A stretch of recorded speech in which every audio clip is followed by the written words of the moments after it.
మాత్రం ఇన్ని ఫామ్ హౌసులు వచ్చినాయి, వందల వేల ఎకరాల భూములు వచ్చినాయి, టీవీలు వచ్చినాయి, పేపర్లు వచ్చినాయి, వేల కోట్ల రూపాయల వ్యాపారాలు వచ్చినాయి.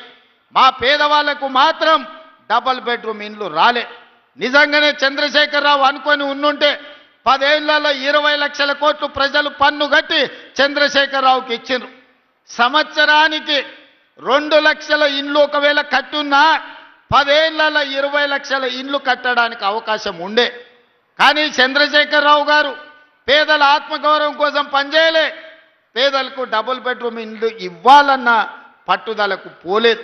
ఎందుకంటే పేదల పట్ల ఆయనకు ప్రేమ లేదు, పేదల పట్ల ఆయనకు ఎలాంటి పట్టింపు లేదు. అందుకే ఇవాళ ఏ గ్రామాల్లో కూడా డబుల్ బెడ్రూమ్ ఇండ్లు లేవు. అందుకే ఆనాడు జరిగిన ఈ భూపాలపల్లిలో నేను వచ్చినప్పుడు రైతు పోరుబాట ఇక్కడనే నేను వచ్చి చేసిన, కార్మిక పోరుబాట కార్మికుల కోసం భూపాలపల్లి నియోజకవర్గంలోకి వచ్చి పాదయాత్ర చేసిన. ఆనాడు నేను చెప్పిన, ఎన్నికల ప్రచారంలో చెప్పిన, ఏ ఏ ఊర్లలో అయితే నువ్వు డబుల్ బెడ్రూమ్ ఇండ్లు కట్టించినవో ఆ ఊర్లో మొత్తం ఓట్లు నువ్వు వేసుకో, ఏ ఊర్లో ఇందిరమ్మ ఇండ్లు ఉన్నాయో ఆ ఓట్లన్నీ మేము వేసుకుంటాం, బీఆర్ఎస్ ఓన్కి డిపాజిట్ వస్తే నేను ముక్కు నేలకు రాస్తానే ఆనాడు సవాలు విసిరిన. ఇవాళ అందుకే ప్రజలందరూ కలిసి బీఆర్ఎస్ డిపాజిట్లు గల్లంతు చేసిండ్రు రాష్ట్రంలో.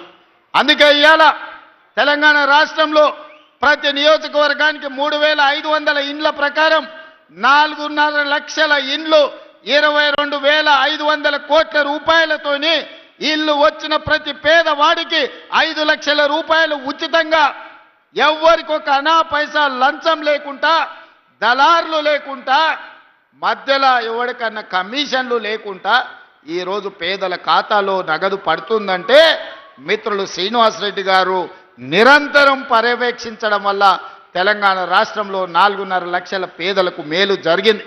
ఇప్పుడే మా సత్తన్న చెప్తున్నాడు, ఇంకా అవి సరిపోవు, మా మున్సిపాలిటీలో 1000 కావాలి, మా నియోజకవర్గంలో ఇంకా ఇల్లు కావాలి అని. చూద్దాం, తప్పకుండా ఇవన్నీ మంచిగా కట్టుకొని ఏప్రిల్ తర్వాత మళ్ళీ 2వ విడత భోజనం పెడతాం. ముందైతే నాష్ట తినుండ్రి, మళ్ళీ మధ్యాహ్నం భోజనం మంచిగా పెడదాం. మీరు టిఫిన్ తినకుండా ఈ ప్లేట్లు అట్లే పెట్టుకుంటే వడ్డించాలన్న కష్టమవుతుంది. మీకు ఇచ్చిన ఇండ్లన్నీ ఈరోజు మీరు నిర్మించుకోండి, పూర్తి చేసుకోండి. ఏప్రిల్ తర్వాత నూతన బడ్జెట్లో మళ్ళీ పేదలకు ఇందిరమ్మ ఇండ్లు ఇచ్చే బాధ్యత పొంగులేటి శ్రీనివాసరెడ్డి గారు తీసుకుంటారు. పేదల ఆత్మగౌరవం పెరిగే విధంగా మా ఆడబిడ్డలు మనస్ఫూర్తిగా మమ్మల్ని ఆశీర్వదించే విధంగా ఇందిరమ్మ ఇండ్లు 2వ విడత మంజూరు చేసి పేదల ఆత్మగౌరవం నిలబెట్టే బాధ్యత మన ప్రభుత్వం తీసుకుంటుంది అని చెప్పి నేను ఈరోజు మీకు అందరికి తెలియజేస్తున్నా. మిత్రులారా, మీరు చూసిండ్రు సరస్వతి పుష్కరాలు మంతని ప్రాంతంలో మనం నిర్వహించుకున్నాం.